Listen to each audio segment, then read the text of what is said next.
All of this started a few days ago when I was sitting at my desk and I got a call from my dad. I slowly reached my hand over to pick up the phone, knowing that he only calls me if it's something important. My heart rate rising as I touch the green button to answer his call. When I do, he only says 3 words.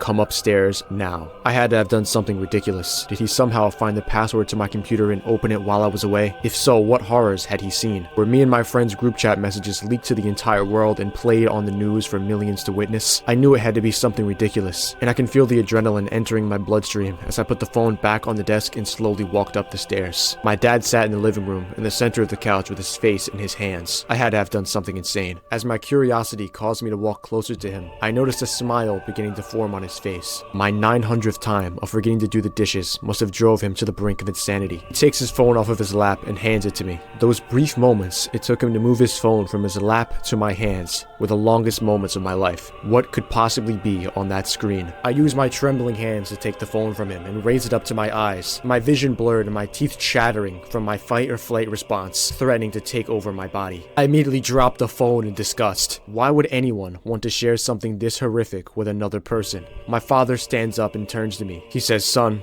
you have to make a video on this movie." "What is this movie called?" I asked him. "It's called Highlander."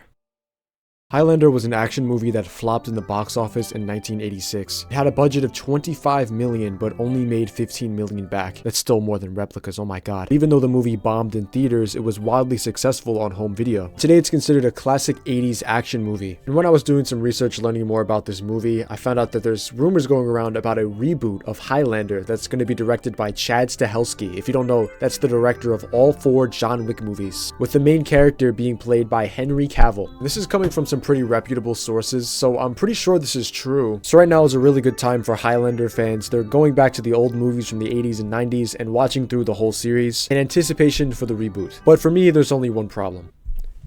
This is the worst movie I've ever seen in my entire life.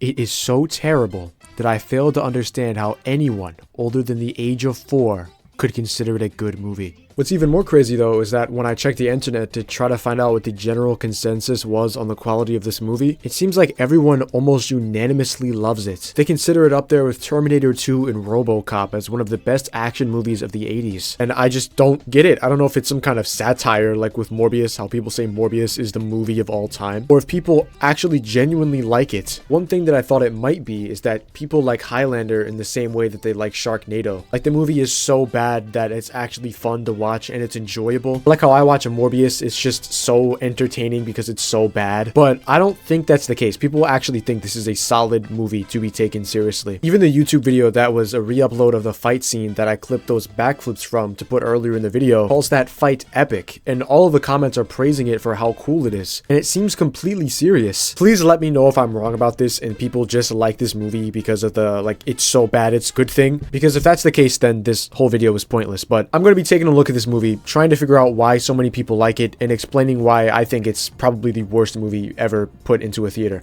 The movie opens with this guy named Connor McLeod, and he's wearing a really strange trench coat and watching a wrestling match. He doesn't really seem to be having the best time because everybody around him is super hype and excited for this wrestling match, but he's just sitting there bored out of his mind like he's watching a TED Talk or something. And the reason that is because he's having visions, or I guess flashbacks to, I don't even know what year this is, just Viking times. It turns out that McLeod is an immortal being called an immortal, and he's been alive for hundreds of years at this point. I think the idea here is that he's watching this wrestling match and comparing it to wars that he fought in hundreds of years ago, and he's just bored of this wrestling match because it's not real and it's just not entertaining to him compared to the other fights that he's seen in his long life. And if that's true, then why did he even go to this wrestling match? Why is he even here? I guess he wanted to see what fighting looks like in the modern day, but doesn't he know that wrestling is fake? I don't know, it just doesn't make any sense why he's here. Either way, he gets bored and he leaves the wrestling match and walks out into the parking lot. A completely empty parking lot. One of the most empty parking lots I think I've ever seen. There's not a single car driving through here looking for a parking spot. There's not a single person leaving their parking spot. There's not a single person walking to the wrestling match or walking from their car. Like, you guys saw how many people were in the audience of this wrestling match. Not a single one of those people are leaving a little bit early or showing up a little bit late. Whenever you go to a sports game or a sporting event, there's usually so many people attending that there's crowds of people in the parking lot and the doors and in the lobbies and around the entire entire building. But there's a reason that this parking lot is so empty. It's because there's going to be a fight scene, and they want the fight scene to be as immersive and serious as possible, and that means that no people can be around. I'm now going to talk extensively for the next 15 to 20 minutes about this single fight scene because I think it is the worst fight scene I have ever seen in a movie. Before you comment, oh, this movie came out in 1986, you can't expect John Wick levels of action from a movie that came out more than 30 years ago. And you're right, I can't. And I don't. I just expect for the movie to at least make sense.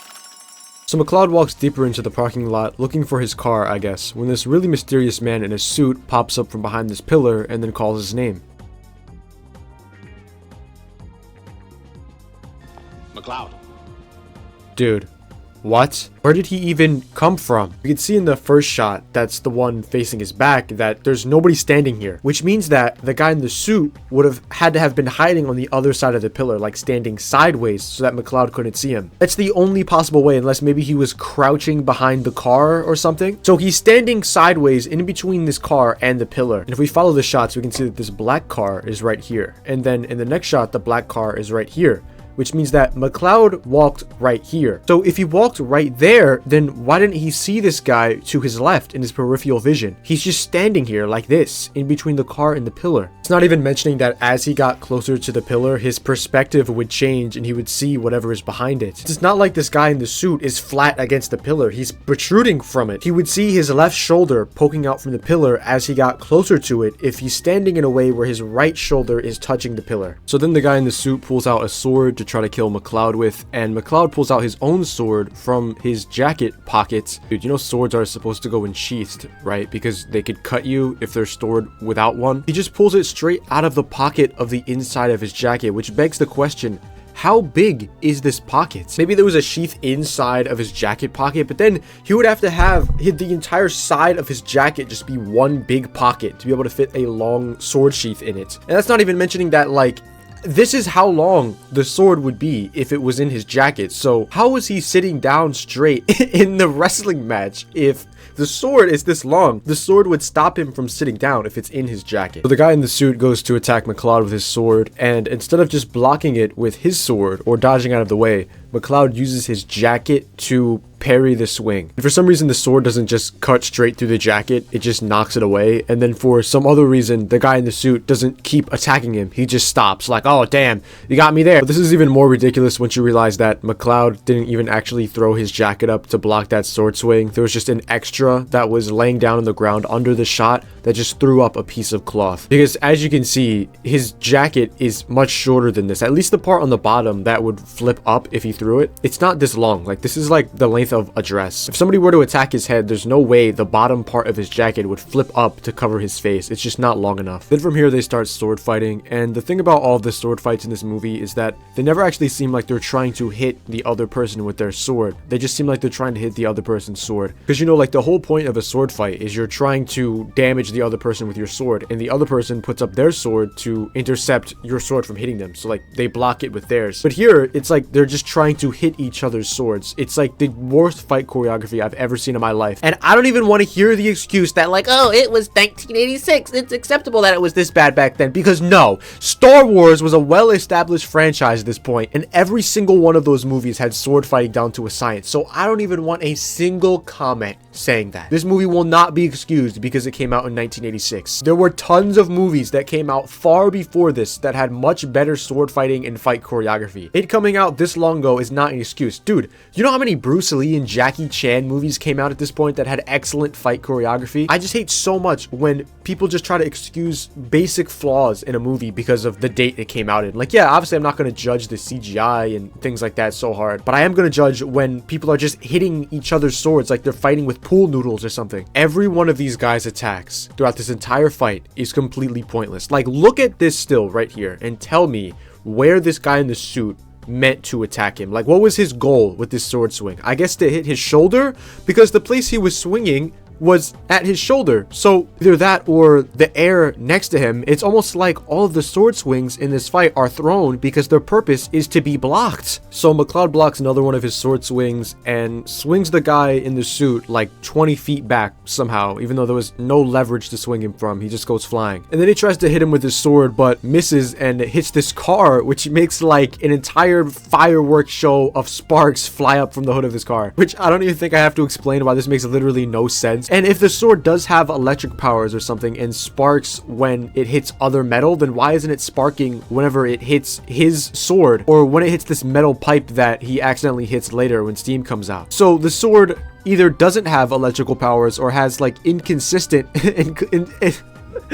and this is another instance of what was this guy trying to hit with his sword anyway, because as we can see right here, the guy in the suit is off to the left side of the car. He's actually not like on it. This is a strike that would make sense if he was like laying on top of the car or something, but he misses him entirely because it's just like the entire point of this sword swing wasn't to hit him, but to hit the car. So then he kicks him and he gets pushed and rolls along the hood of this white car, and McCloud jumps on top of it to try to kill him, but then suddenly stops and doesn't swing at him, even though he's laying on the ground right here where the tire would be. Then it cuts to a shot of his glasses showing his reflection, and the reflection is of him running away somewhere. And then McCloud looks around like, oh, I wonder where he is. He's definitely not just laying on the ground right in front of me because he has teleportation powers, I guess. And then it cuts to the guy in the suit hitting this electrical box or something, which I guess he did that to make the lights go out, but it doesn't. It just makes some of them go out, which doesn't really make any sense. And he somehow still has the glasses on, which I thought they just fell off of him, and that's how McCloud saw the reflection anyway. So I guess he pulled out a second pair of glasses and put them on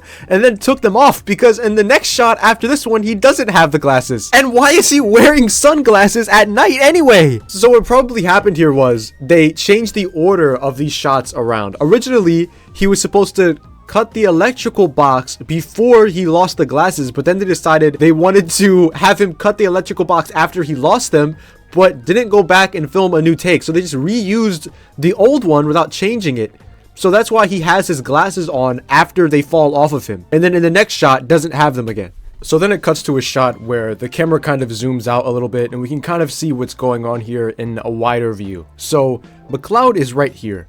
This right here is where the guy in the suit rolled off of the car and fell onto the ground. Notice that the glasses are not here. And this is where the electrical box is and where he ends up. So I guess he crouch ran around the back of the car and then walked around the electrical box and hit it in a matter of like literally 1 second, and McCloud didn't see him doing any of this. This guy in the suit had to have done all of this so fast that he seemingly disappeared in front of McCloud's eyes. So the guy in the suit jumps up onto the car that McCloud is on, and they start hitting their pool noodles together, and the guy in the suit hits him with the hilt of his blade and makes McCloud fall to the ground. Then he starts running across the cars away from McCloud. Like, aren't you trying to kill him? He's laying on the ground. You can just stab him. Like, why are you running away? You won. So they start chasing each other across these cars that nobody in this super crowded wrestling match has yet to walk out into this parking lot. Not a single person. So McCloud swings his sword at him and misses and hits this pipe, and just steam flies out of it and burns him. And I don't know why there would just randomly be steam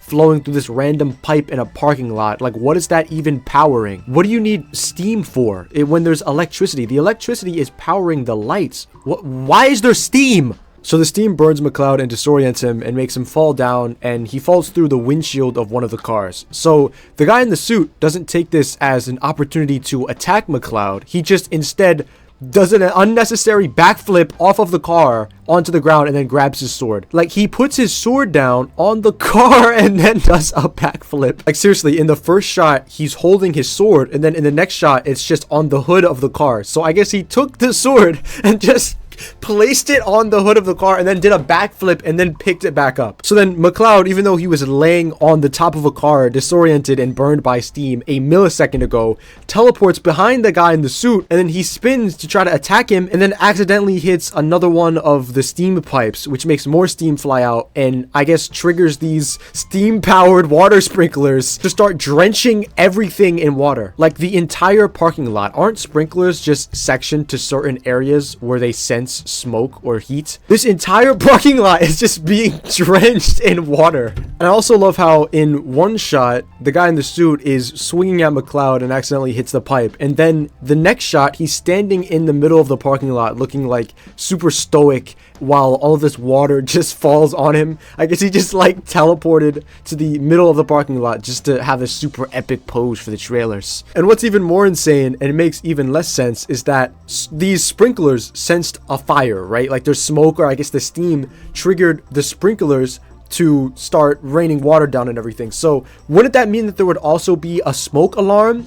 And wouldn't that mean that people in the wrestling match would run out into the parking lot and be like, oh my god, my car, there's a fire out here? They're like discreet sprinklers. Like they're sprinklers that just don't really draw too much attention to themselves. They're just like introverted sprinklers. So McCloud teleports to the other side of the parking lot and starts running at the guy in the suit, which, remember, the guy in the suit in the last shot was accidentally hitting the pipe with the steam that triggered the sprinklers, but that's nowhere to be found either. So I guess both of these people, in a matter of like 1 second, teleported to a completely new section of the parking lot. Like these shots just have no cohesion at all. You can't just make characters teleport. Like you have to show them moving, or like have some cohesion, or like or anything, or continuation between the shots. So then they start using their styrofoam swords from Dollar Tree to attack each other, while the sprinklers just create a tsunami around them. These things are spraying like crazy, and they're spraying around the entire parking lot. There has to be a few inches of water on the ground at this point. How are the cars going to drive out of here if this keeps falling down at this rate? It's going to flood the entire parking lot. So they keep smacking their swords against each other, and then the guy in the suit decides he's going to run away again. So this time he runs away, and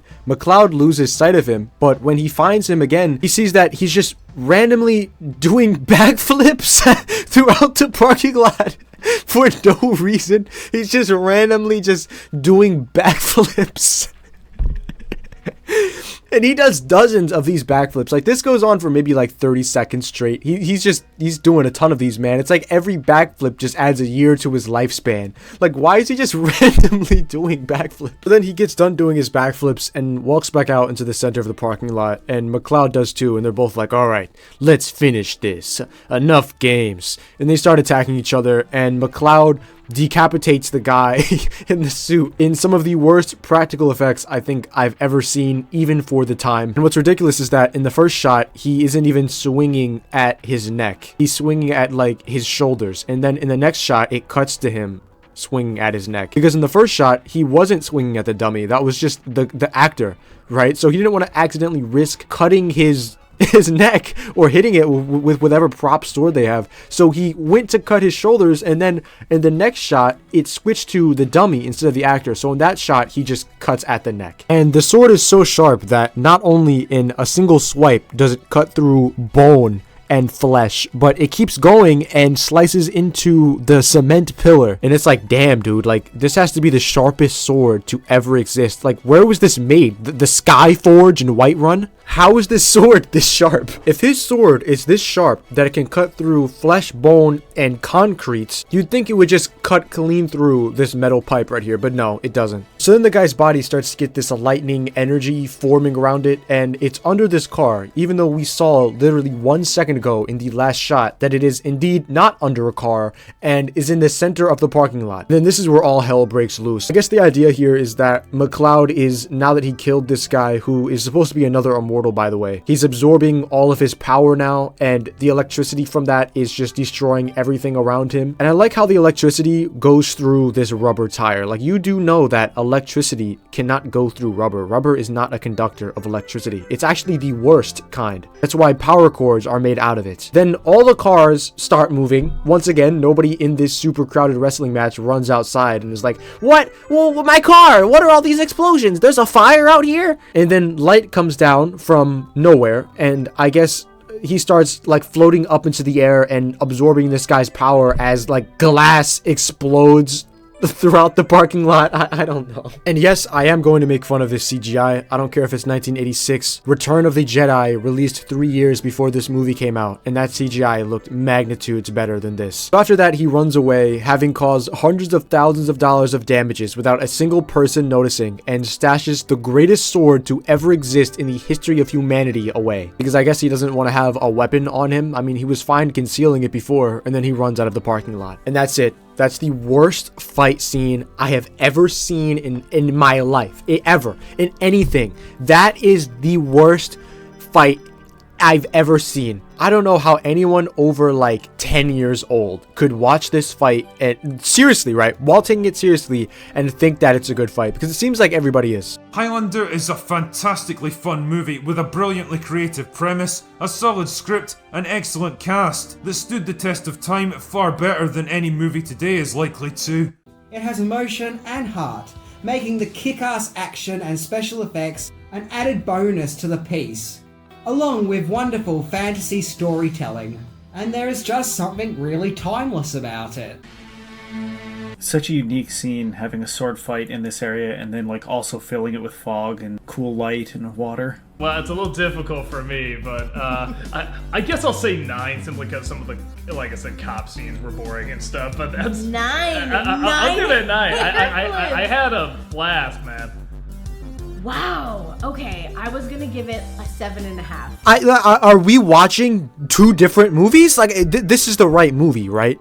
This is the correct one. Maybe it's a me problem. Maybe there's just something wrong with me. Alright guys, I'm back. So it's the next morning after I did all that recording yesterday. This isn't a joke or a bit or anything. I literally felt like it would be a good idea to just come back to this movie with just a clean slate, just a fresh mind. Also, I might be catching a cold. I'm not really sure. I just feel a little bit off. And if my voice sounds a little bit different, that's why. But I got my cup of coffee right here. Let's watch another chunk of this movie and maybe it'll turn into a masterpiece. So McLeod drives out of the parking lot in his car that conveniently wasn't destroyed when he ascended and exploded every single car around him. Parking lot is still completely empty, even though there's like hundreds of cars here. There's not a single person walking around. And when he pulls out of the exit of the parking lot, some cops pull up and just go ahead and arrest him. And they're just extremely rough with him. Like, Come on! Get up! Spread him! Come on! I guess the idea is that they heard all of the explosions in the parking lot, and from that, just deduced that this guy is a criminal or something, just from hearing sound, because there was no witnesses, as we could see. And if their fight and the explosions afterwards were so loud that cops from presumably the other side of the city could come all the way over and arrest this guy, then wouldn't all the people in the wrestling match have evacuated? And don't even say something like, oh, they evacuated out the other side. No, they would have evacuated through the parking lot to get to their cars and drive away. I don't know. After McLeod gets arrested, a whole crime scene starts in the parking lot of the wrestling match. And while that's happening, McLeod is being interrogated. This has to be the worst interrogation of all time. So the interrogator walks in with a picture of the guy that he fought earlier and puts the picture on the desk and is like, do you know who this guy is? And McLeod is like, no. Then he's like, okay, well, do you know what this is? And he puts a sword on the desk and then he's like, no, I don't know what that is. So then a cop or security guard that's sitting on the other side of the room gets mad at him and says to wisen up. And it's like, dude, what do you expect him to do? Be like, oh yes, I know that sword. That's my sword. And I used it to decapitate the man in this picture. Like, you know, there's still a chance that he's innocent, right? Like, you actually didn't see him kill anyone. There was no witnesses. So this guy gets so mad that he tries to fight McLeod. And then McLeod punches him in the face and then stands up and says, am I arrested? And then he's like, no. So he's like, okay, then I'm done here. Bye. Am I under arrest? Not yet. Then we're through. I don't think that's how interrogations work. Like, I don't think you can just beat the shit out of a police officer and then just get to leave. Also, before we even move on from this scene, earlier the guy who's interrogating McLeod gives him what the suspected story of what went down is. And he basically tells him that the consensus of what happened in that parking lot was that he met up with an antique sword dealer and he was arguing with him about the price, and he wouldn't sell the sword to him for the price that he wanted, so he took the sword from him and decapitated him. That's the running story of what went down. You went down that garage to buy this sword from that guy. What's his name? I don't know, you tell me. Okay, his name is Aman Fazil, and you fought about the price and cut off his head. So you're telling me that you guys went to this crime scene, saw all of the exploded, destroyed, and displaced cars, all of the broken electrical boxes, the cracked steam pipes, the sprinklers running, and your idea of what you think happened is there was a negotiation over an antique sword and a guy got mad. He must have gotten pretty upset to cause all of that. I mean, I wouldn't really expect a better explanation of what happened from a guy who literally tripped over the body. In the earlier scene where they're at the crime scene, he trips over the guy's decapitated corpse. You're telling me this isn't like sectioned off or anything? Somebody can just walk up and trip over it? How does he not even see it anyway? The body is the reason you're here. You'd think that, I don't know. I give up. Then the movie cuts to a scene with the main antagonist of this movie, which is another immortal named the Kurgan. All you need to know is that this guy is really evil. Him and McLeod fought each other hundreds of years ago, and McLeod lost and almost died. But the first time you almost die is when your immortal powers are triggered, I guess. So now he's an immortal as well. And there's an event called The Gathering where all the immortals are trying to kill each other because there can only be one. And every time an immortal kills another person, they absorb the power or like essence of that person and become more powerful. And that's pretty much everything you need to know. So he unboxes this sword out of a suitcase and starts putting it together. Oh, this movie isn't actually that bad. Yeah, this movie goes into not that bad tier. It's a pretty good movie. It's good. So after McLeod gets arrested on suspicions of murder and then beats up a cop inside of a police station, he goes to a bar to have a drink and starts flirting with one of the girls from his own investigation. So it appears that he's been following this girl around and brings up if she's been to Madison Square Garden recently. Wait, that was supposed to be Madison Square Garden in New York, the place where the wrestling was. This was supposed to be the parking lot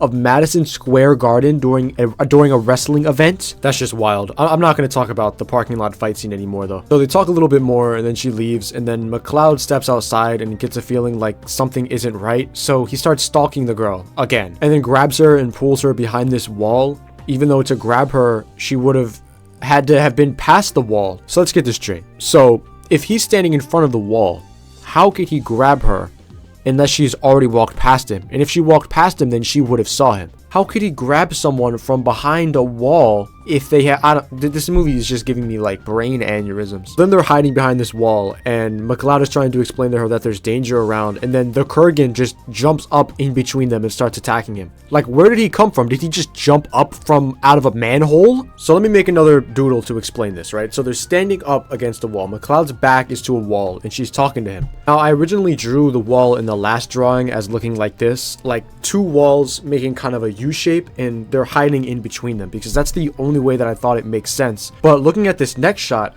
that second wall doesn't exist. So it also begs the question, why pull her behind this wall? Why not just walk out and speak to her? Because you're not hiding from anything, because somebody could just look at you from this view right here. So it doesn't look like there's any obstructions from the view that we're getting. So I guess the idea is that he was crouched down on the ground. Like, the distance he jumps up from them is so close that even if he was on the ground hiding behind something, they could have just been able to look down and just see him crouched on the ground behind it. In this shot right here, there's a bit of a gap between them, and we can see that there's literally nothing in the way that would be able to hide anyone that's crouched down. And in this shot as well, we can see that there's literally nothing there. Like, obviously what happened here is they cut the footage and then had the Kurgan just go stand next to them and crouch down and then stand back up. But I just want to know what the movie explanation is for this. Like maybe there's a corner right here, like this is the end of a block and it rounds a corner, so he crouch ran around the corner and then jumped up.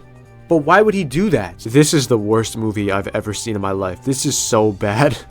Oh my god. So at this point, I've broken apart a lot of different pieces of this movie, or you might call it nitpicking or overanalyzing or looking way too deep into simple parts of a movie. But it's like these simple parts is what makes a movie work. Cohesion and like structure is what makes a movie a movie. It's what makes the movie understandable. It's hard to get immersed in a story if you can't understand what's going on, if things don't make any sense, if scenes and shots don't even connect to each other. And this is just fundamentals to making movies. Unless it's like established that these characters are super stealthy or they're ninjas or something, you can't just have characters teleport around and appear wherever you want them to go. For example, Batman does that. He just pops up in random places and just teleports around, but he's Batman and it's been established that he's been trained to do these things. But for just random characters, a guy in a suit just appearing somewhere, or the Kurgan just jumping up out of a manhole and appearing, it just doesn't work and it just comes off as hilarious. And like I said earlier in the video, things like the CGI or the corniness of a movie like this is something that you can't really criticize too much because the movie came out so long ago. Like for example, even though McLeod is dressed like an actual lunatic, he's wearing a trench coat with jeans and Skechers, I'm not going to make fun of that because back in the day this probably looked cool, just a guy with a trench coat and a katana. But things like scenes connecting to each other,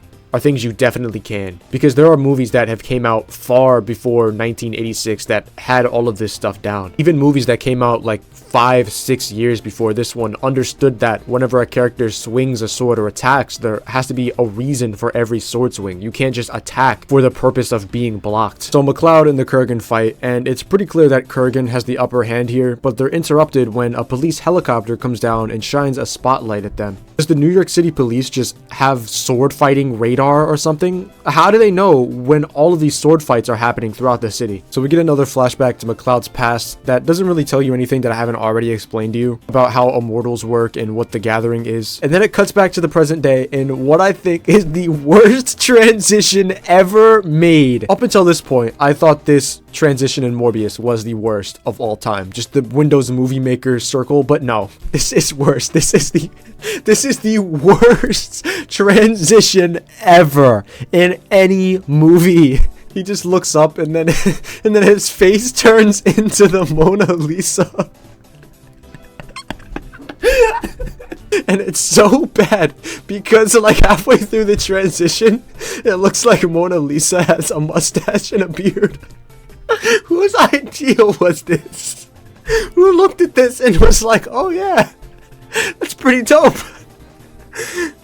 I just can't get over this. Oh my god. Like, why couldn't they just make it fade to black? Why did they have to make his face turn into the Mona Lisa?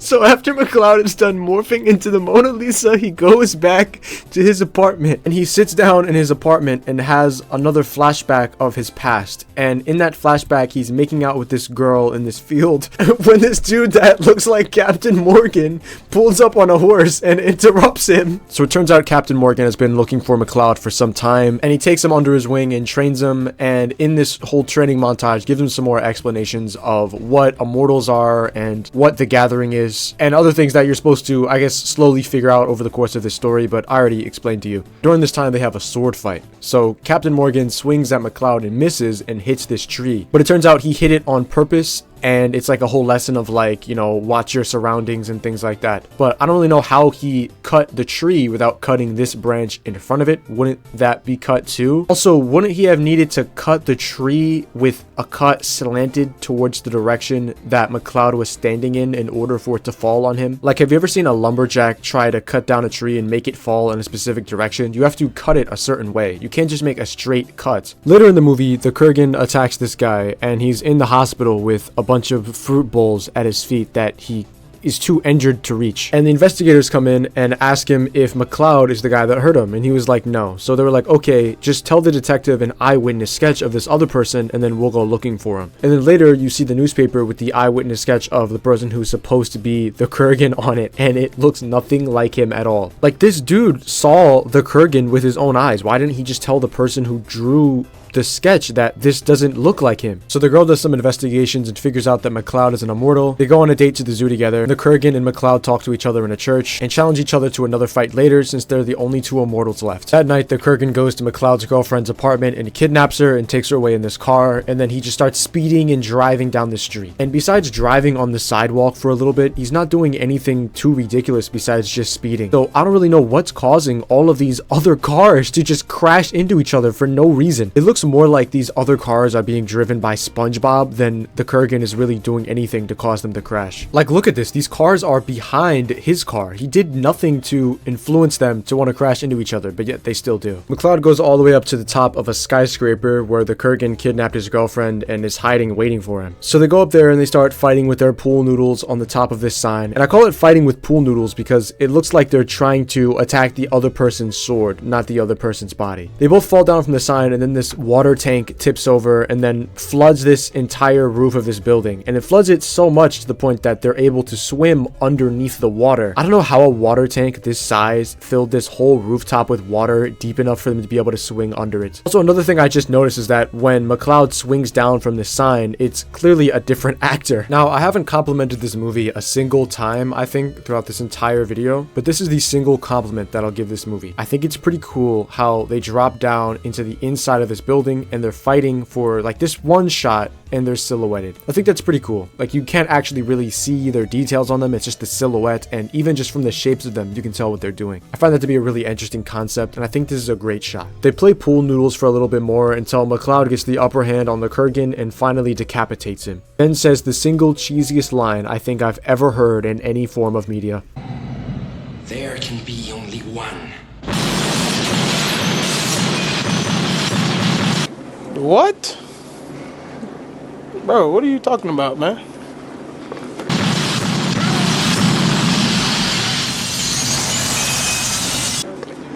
Bro, I'm out, man. That nigga's tripping. After that, he gains all of the power from all of the immortals since he's the last one standing, and then wires attached to the harness he's wearing and pull him up into the air where he starts doing front flips and then passes out. After this, it cuts to McCloud's new life where he lives out in the country with his girlfriend, and then the movie ends. I mean, damn. That was definitely a movie. I think it's safe to say that this is the movie of all time. Highlander is the movie of all time. This movie had some of the worst fight scenes, worst acting, worst characters, worst transitions I've ever seen in any movie, and none of it made any sense. There were so many points in this movie where my brain just couldn't even piece together what was happening, and I had to literally sit down and watch through the scenes like a dozen times and make doodles in Microsoft Paint to try to illustrate and understand what was happening on my screen. I shouldn't have to do that with any movie. I don't even really think this movie has an it's so bad, it's good factor outside of the first parking lot fight. Like, you can show that fight to anybody and they'll just burst out laughing. But besides that, the movie is just bad. Like, I didn't really have fun watching it. I had fun making this video and talking about it and discussing it, but I didn't have fun actually watching the movie. I will definitely say that the first half of the movie is a lot worse than the second half. The first half of the movie with the infamous parking lot fight, and then when he goes into the police station, and all of the scenes after that up until he fights the Kurgan for the first time was significantly worse than everything that came after it, but that doesn't mean that the second half of the movie is any good. I just feel like less stuff happens in it, and because less stuff happens, there's just less opportunities for the movie to not make any sense. All of the fights in the movie are sword fights, which there's nothing wrong with that, but if your entire movie is going to be centered around fighting with swords, at least have some type of choreography. Whenever somebody attacked somebody, it was like they were trying to hit their sword instead of hit them, and I know I've said this a lot, but it's just because it bothers me so much. It looks like two kids playing with fucking pool noodles. That is literally what it looks like and what it reminds me of. But we still have to figure out where Highlander goes on the bad movies tier list. So far we have 3 movies: Morbius, Suicide Squad, and Replicas. And I think that Highlander is easily worse than all of them. Just by having the parking lot fight alone puts this in Skull tier. That's it. I have nothing else to say. Skull tier. And everywhere I look for people's opinions on the internet about this movie, it's always positive, and I just still, after watching the movie twice, can't understand why. But those same people seem to really dislike Highlander 2, which, like, it's the sequel to this movie. I'm sure they've learned from some of their mistakes, maybe built on Connor McCloud's story. Maybe killing all of the other immortals brought consequences, and now he has to deal with those consequences or something like that. Like, that movie can't be that bad, right? Right? Highlander 2: The Quickening is the most hilariously incomprehensible movie I've seen in many a long day. A movie almost awesome in its badness. Highlander 2 is a mess. Nevertheless, damn it, it's a gorgeous mess. Incoherent, but a joy to stare at for 105 minutes, watching as a franchise is epically flushed down the toilet. Incomprehensible doesn't even begin to explain it. This movie is the equivalent of the "hey, look over there" gag. You look and the guy you wanted to beat up has run away. I'm sorry, that one's so funny. That's such a good one. They gave it a 0%, bro. This is it. We're at rock bottom. In the critics' consensus, it says there should have only been one.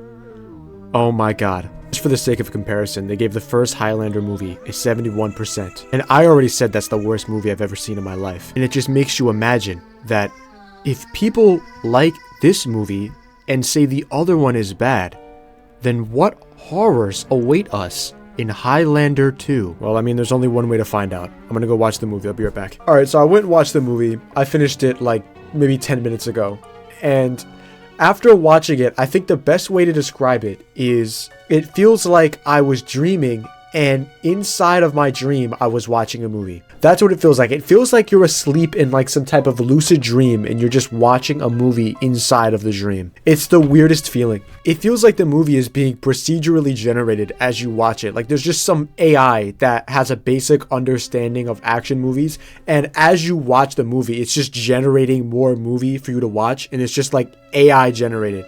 Like, you know how in Minecraft you could just run and run and run in one direction and the game will just procedurally generate more world for you to run through? That's what it feels like with this movie. Everything is just so random and so all over the place that I'm convinced it was created by some type of robot. I think this video is close to an hour so far, which is pretty long. And from the point of the video that I already have done, it's probably going to take me another week to go ahead and finish this. So I put out a poll asking you guys if you wanted me to just wait to release this video until I have the second part finished, where I talk about Highlander 2, or if I should just edit up this first part and then post that and you guys can watch it while you wait for the second part. And majority of you guys were like, just release part 1, talk about the first movie, and then in the next part you can talk about the second movie, so you guys can just watch that as you wait. So that's what I'm gonna do. So that's pretty much it for now. I'll see you guys in maybe like another week with the second part, where I'm gonna talk about Highlander 2. Thank you guys so much for watching, and I'll see you soon.